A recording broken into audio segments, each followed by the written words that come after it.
Mr. Harrington stood there with a look that said he was certain he was about to walk out of that courtroom with his name cleared. According to him, Ms. Day was nothing more than a party girl, a desperate woman trying to pin a baby on him. Mr. Harrington, you claim you are not the father of Miss Day's 1-month-old daughter, Nalani Day, and want her to stop pinning her baby on you. You say your sexual relationship with the defendant ended before she got pregnant. But Ms. Day wasn't backing down. She shot back. There wasn't a doubt in her mind. None. She claimed they were still very much involved during the time of conception. In fact, she had a very specific memory of it happening. And she's a promiscuous person. She like to be, you know what I'm saying, she a party person. So she do whatever she feel like she want to do. And she knows I'm a good father to the child I already got with her. You know, I'm a good person and I take care of my responsibility. Yeah, that was my reaction too. She said they were at the hospital, dealing with their other child's medical emergency, and in the midst of all that, one thing led to another. According to her, that's when she got pregnant.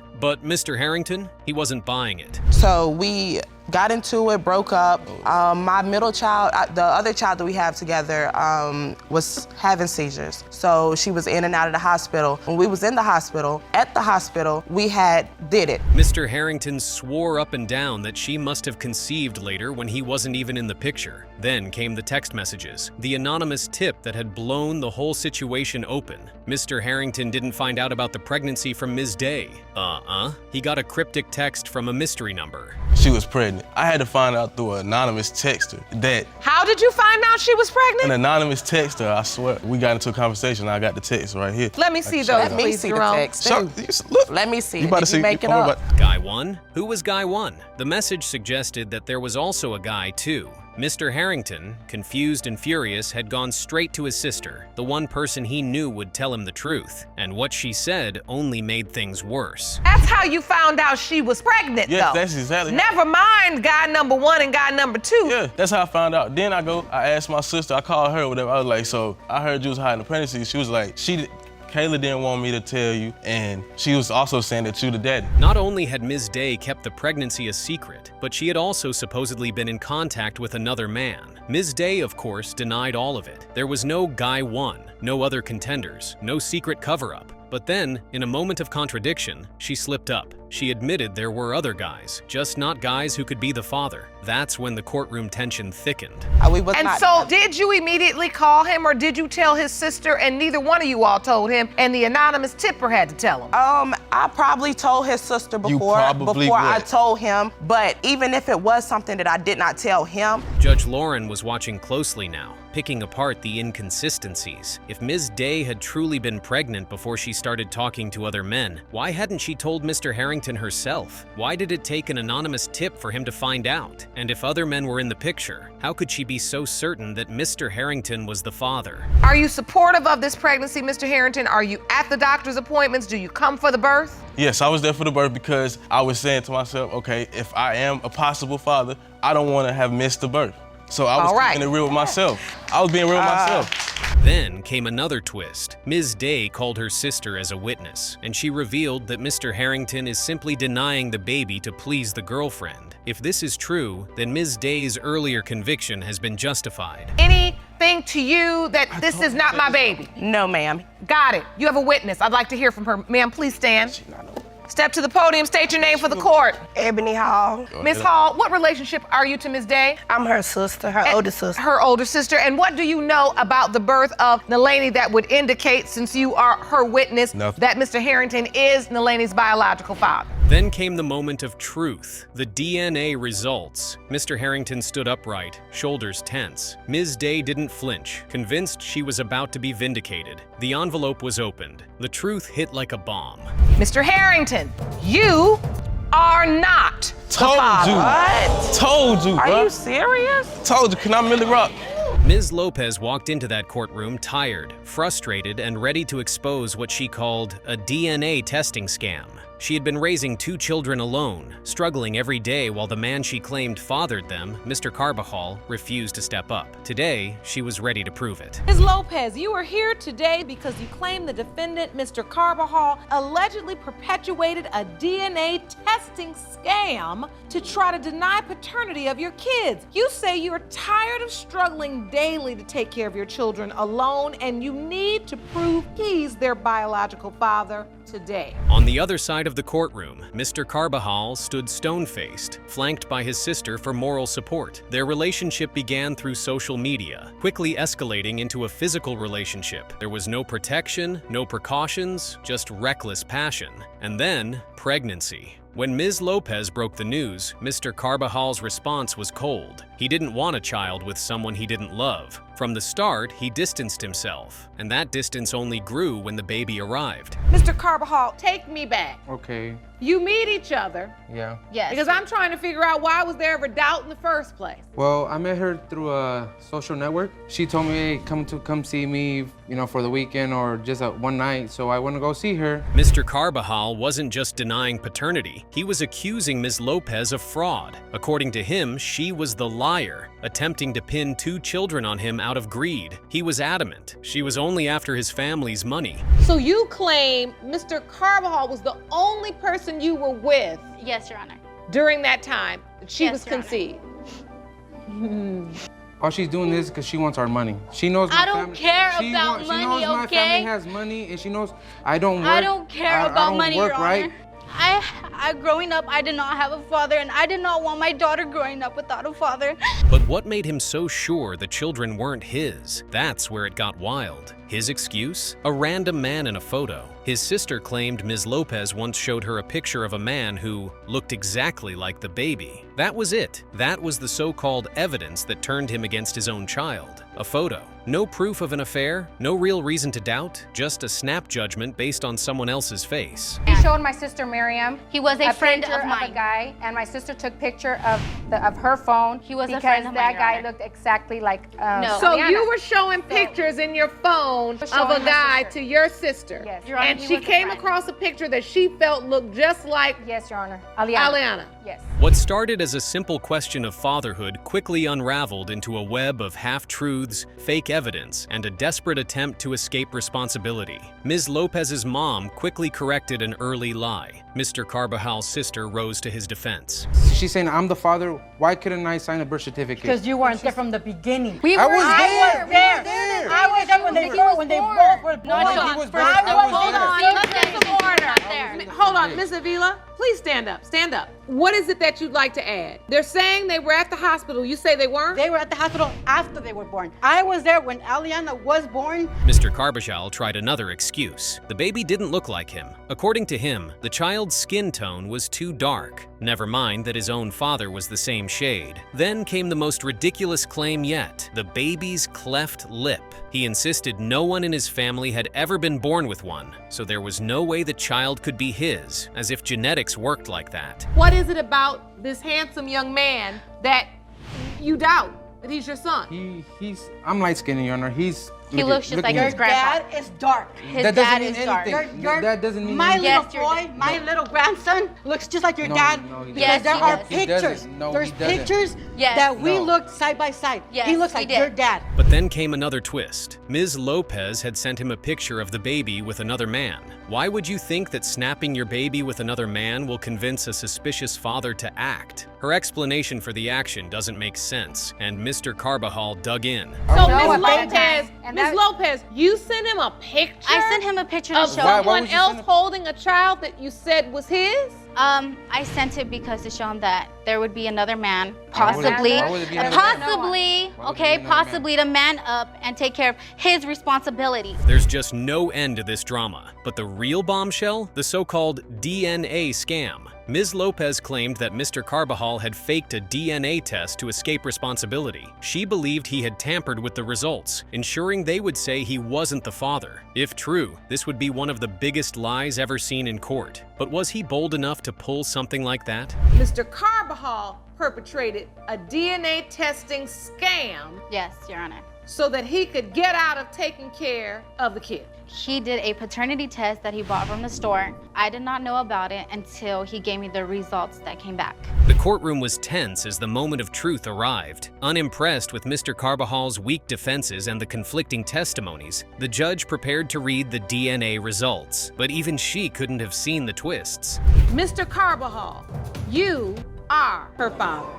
Okay, now we have the answers for Aliana. We still have to get Noah's. My mom wouldn't have spent so much money on those tests to We be spend a swabbing lot of other money. people. We spend a other lot of kids. money to do those tests. You guys should have still told us. The tension in the courtroom was thick enough to cut with a knife. On one side, Mr. Butterfield stood firm, claiming he had been robbed of fatherhood. On the other, Ms. Bracknell, fiercely denying it, clung to the family she had built with her fiancé, Mr. Dallas. At the heart of it all, a 2-month-old baby girl, Kara, who, according to Butterfield, was unquestionably his. And yet, the mother vehemently insisted otherwise. Mr. Butterfield, you've summoned your ex-girlfriend, Ms. Bracknell, to paternity court to prove that you are the father of her 2-month-old daughter, Kara. You say she's denying you are Kara's dad because she's worried her family will be torn apart when the results prove you are the father. Yes, Your Honor. But as the case opened up, so did the truth. And let's just say someone was about to be exposed in the worst way possible.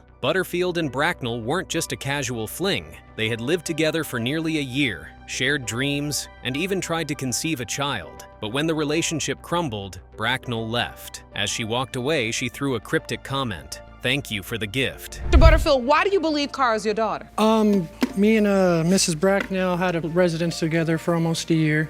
We did try to, have a baby together before. Okay, so you lived together? Yes, we did. And you were in a relationship? Yes, Your Honor. She had told me when we were breaking up, she said, "Thank you for the gift." And I said, "What gift was that?" At the time, Butterfield thought nothing of it. A sarcastic remark? A final jab? It wasn't until months later that reality hit. Bracknell was pregnant, but instead of telling him, she kept the pregnancy hidden for 8 months. By the time he found out, another man was already playing the role of father. But here's where things got really messy. So, Ms. Bracknell, you were previously in a relationship with Mr. Butterfield? Yes, Your Honor. Okay. I was. Then you went back in a relationship with Mr. Dallas? Mm-hmm. Yes. And you have 3 other children together? Yes, we do. Now, when you left Mr. Butterfield and went back to Mr. Dallas, you were pregnant at that time? No. Bracknell swore there was no chance Butterfield was the father. In her version of events, she had moved on before ever conceiving Kara. Mr. Dallas, her fiancé, backed her up with a neatly prepared timeline.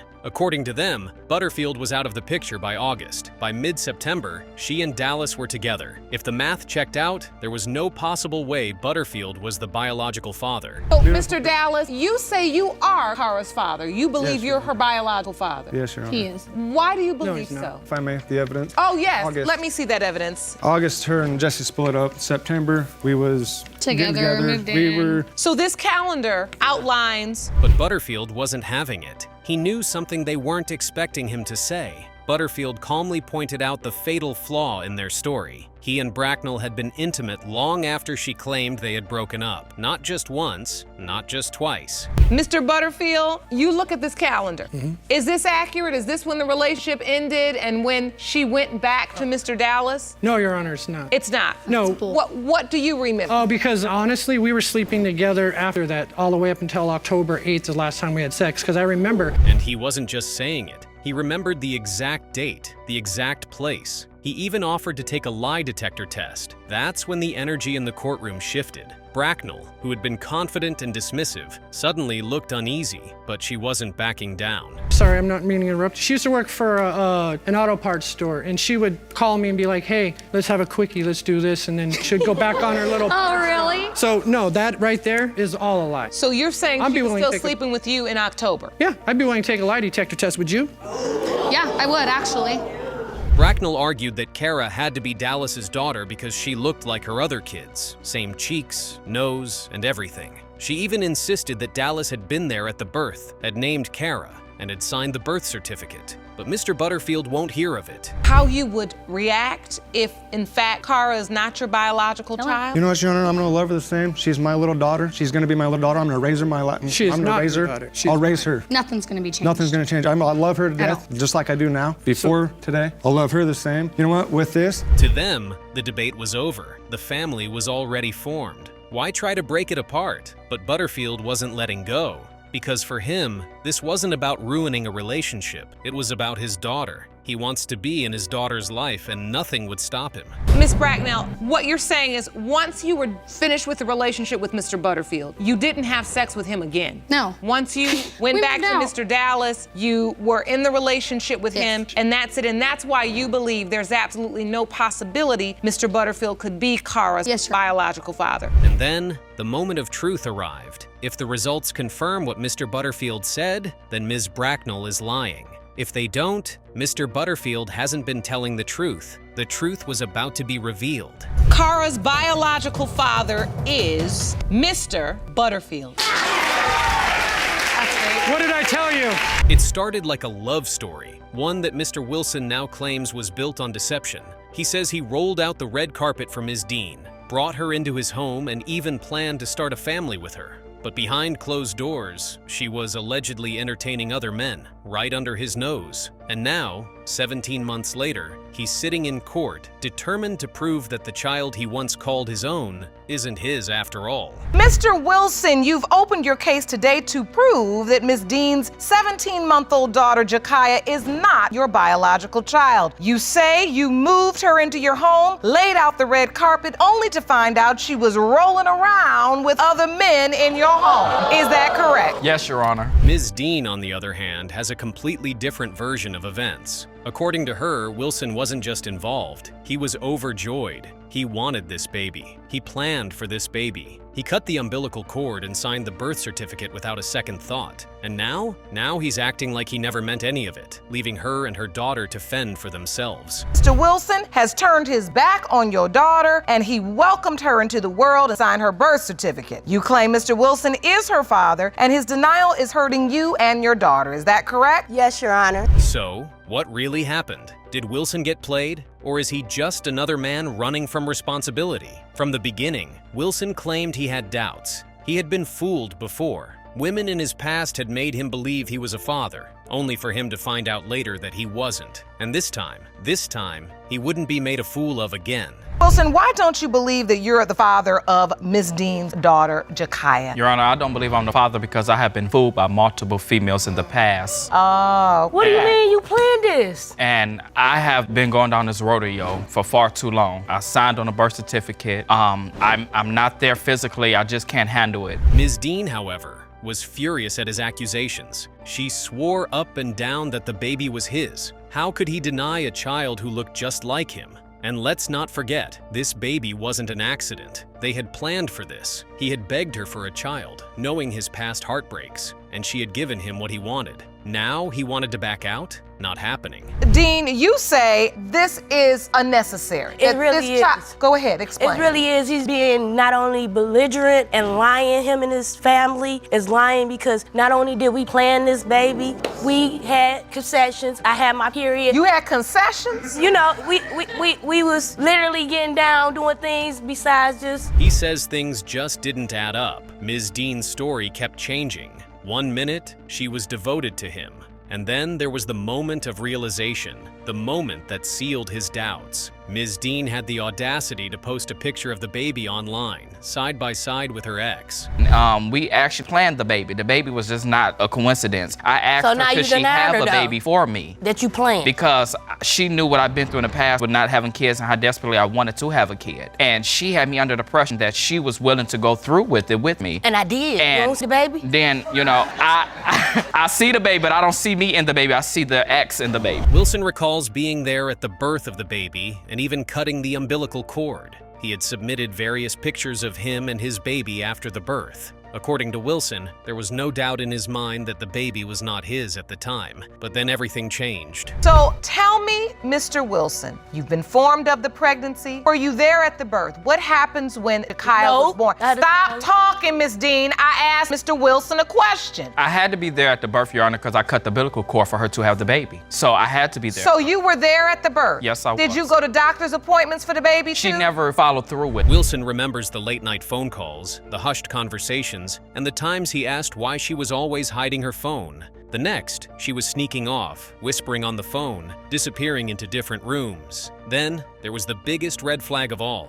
Her ex was suspiciously present during the pregnancy. You're a proud dad. This is a beautiful moment, and you're blessed. Yes, ma'am. So where does it go wrong? Well, we're trying to build a relationship while she's pregnant. And in the mix of us building a relationship, she's getting bigger. She's whispering, I hear echoes. She's always in a different room of the apartment. And I'm like, why you never around the kids? Why? She's like, I can't talk now because... But Wilson wasn't buying it. He had met the ex and asked him about the child, and the ex had confirmed that the child was his. For Wilson, it's obvious that Ms. Dean was lying straight to his face, pretending to be faithful while sneaking around behind his back. And when he started putting the pieces together, the whole thing fell apart. I asked him, I said, is y'all having a child together? He's like, yeah. I said, what y'all supposed to be having? I said, a little girl. He went into details. So there, that fueled my doubts. Wait a minute, this was before the baby was born? Yes, before. So why'd you sign the birth certificate? I'm gonna tell you why. When the baby was born, it was so light and bright. Then came the DNA results. Ms. Dean had maintained that Mr. Wilson was lying.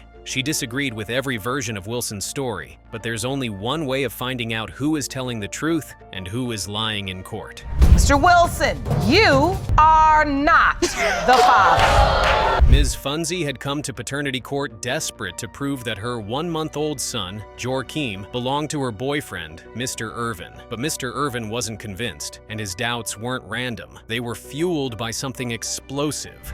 Ms. Funzie, you have opened your case to save your family. You are here to prove your 1-month-old baby, Joaquim Irvin, is your boyfriend, Mr. Irvin's biological son. You say you and Mr. Irvin have 2 other children, and you plan to have this 3rd child. You blame his sister for stirring up his ridiculous doubts. Is that correct? Ms. Funzie admitted to cheating weeks before she discovered she was pregnant. A one-time mistake, she claimed. A moment of revenge for his alleged cheating. But was it really just once? Was it nothing more than a regrettable slip? So here it is, 4 in the morning. I seen her sleeping and her phone was right beside her. Some told me to just go through her phone. So I found out that she spent the night at her friend's house with this other guy. But I came to him and let him know that I cheated on him. After he found out, she always going out with her friends. He could never He go out with his friends too also. Yes, he do. No, he don't. Yes, he do. Hold on. No, she did. Hold on now. Miss Fonzie, hold on now.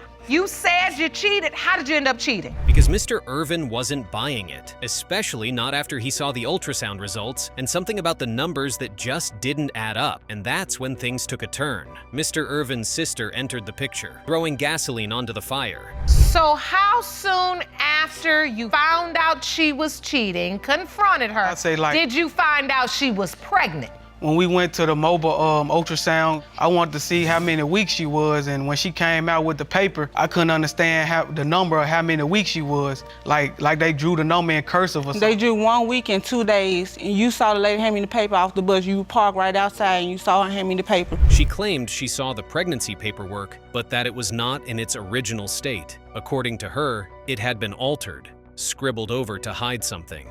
And let's be honest, if the dates were so straightforward, why would anyone need to rewrite them? Ms. Funzie brushed it off, but the seed of doubt had already been planted.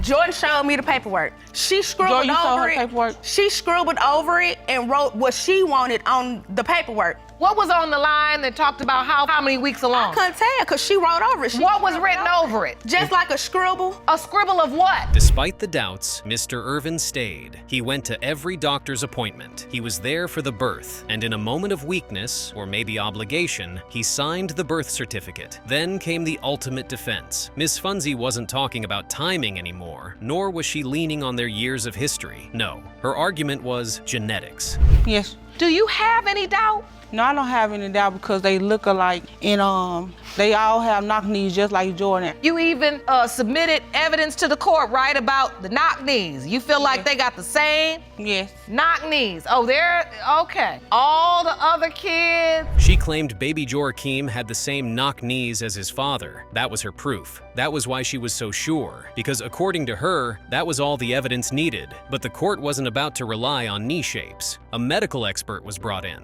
Dr. Richardson, thank you so much for joining us today. Yes, ma'am. Sir, I'd like to know from you, can you explain what knock knees are and if they are a genetic trait? I certainly can, Your Honor.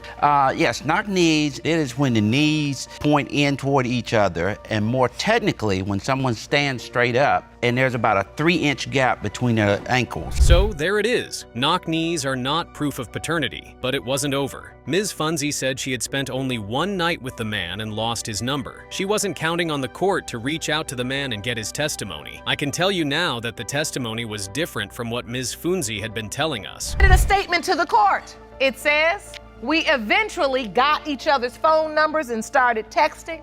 She told me about the things that was going on between her and Jordan. The first time me and her had sex, she came over and saw me. We had sex in Jordan's car. Ow. The truth is now out in the open. Mr. Irvin is pissed. Who wouldn't be? What he was told and what he believed had been shattered. Ms. Funzie is now on defense, trying to use another lie to cover her past lies. Hold on, there is more. I go to work, and this what you did? Jordan. Why is you lying to me? Jordan, I'm not lying to you. So hold on.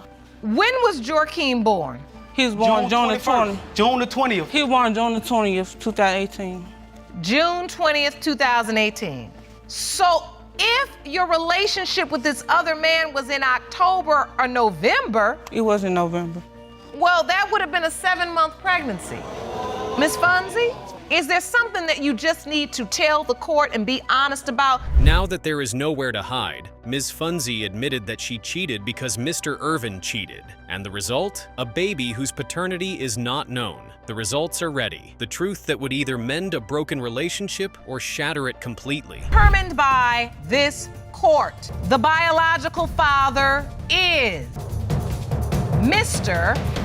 Winfield. This was the lie that shattered everything. A mother's deception, a daughter's broken trust, and a courtroom moment that no one saw coming. For years, Angela Bowman had spun a disturbing web of lies about her daughter's father. But today, before Judge Lauren, the truth was about to explode. Ms. Bowman, you've dragged your daughter, Kalina, to court to save your relationship. You admit after years of deception and confusion, you now must prove to her that her actual biological father is Mr. James Stewart. Angela stood in court, desperate to convince her daughter, Kalina, that her birth father was James Stewart, a man who had died nearly 2 decades ago. But Kalina wasn't buying it. After years of being told that another man, Mr. Watson, was her father, only to discover later he wasn't, how could she trust anything her mother said now?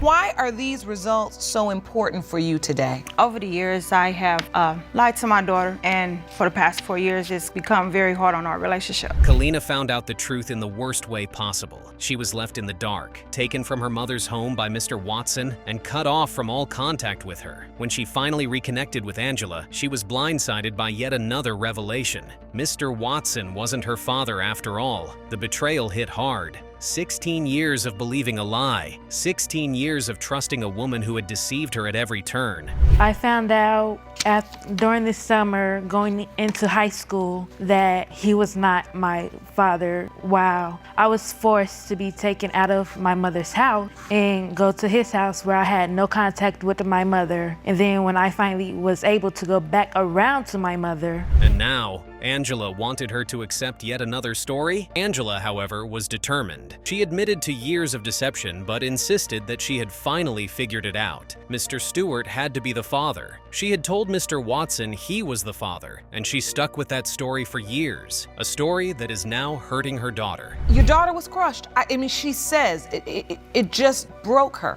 At the time, Kalina had just came over to my house. She had just moved in with me, and I happened to go to work one day, and Mr. Watson had recently got married. Kalina has gone through all the emotions, and now she is reluctant to trust her mother again.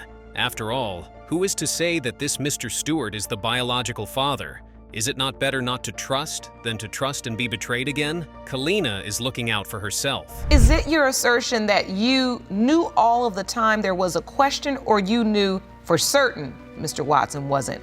I didn't know for sure, but when I sat there and started calculating back the time of when I was messing with Mr. Stewart. And James Stewart Jr.? He was just as skeptical. His father had been falsely accused before. Multiple women had come forward over the years, claiming their children were his, only to be proven wrong. This time, he was determined to end the nonsense once and for all. He had a timeline, he had facts, and in his mind, Angela's story didn't hold up. He remembered the exact year his father left the job where Angela claimed they had met, 1994. Yet, Kalina wasn't conceived until 1995. The math wasn't adding up. Did you believe that you all shared a biological father? No, Your Honor. You didn't? No, I didn't. Explain. My father has had numerous of women say that their children was his, and this came to find out that it wasn't true. And just this right here. What is this, sir? Timeline. Walk me through it. Angela, of course, wasn't backing down. She insisted that James Sr. had still been around during that time, popping in for shifts and staying just long enough for their relationship to continue. But was she telling the truth? Or was this just another desperate attempt to clean up her mess? Yes. You claimed in your testimony that you were working with Mr. Stewart's father at this place when Kalina was conceived. Am I correct? Yes. So your assertion, Mr. Stewart, is that that doesn't add up. Doesn't add up to me. It really doesn't. Because your father quit this job in 1994. Yeah. Then there was Lillian Jane Watson, the mother of the late Watson. She recounted how Angela had repeatedly manipulated the facts, using a letter as a tool to keep Kalina's true heritage hidden. In this letter, Angela claimed that a paternity test performed on Kalina and the late James Stewart had shown that Stewart was not her biological father. But the reality was that she had formulated the letter herself, and there was no paternity test. Did you ever have doubts that your son was Kalina's father? No. Never. Explain. Well, her mother left a letter saying that my son was her father. She had other 3 kids, so I told her she didn't have to worry about it. The tension in the courtroom was thick, and the audience shifted in their seats. After all these years, a single paper could change everything. Kalina could either have a brother today or resent her mother more. The truth was about to come out. There wasn't a blood card available to test the DNA of the deceased, James Stewart. We performed a sibling test in order to determine if the deceased son, James Stewart, is related to Kalina Bowman. It has been determined by this court that James Stewart and Kalina Bowman are related.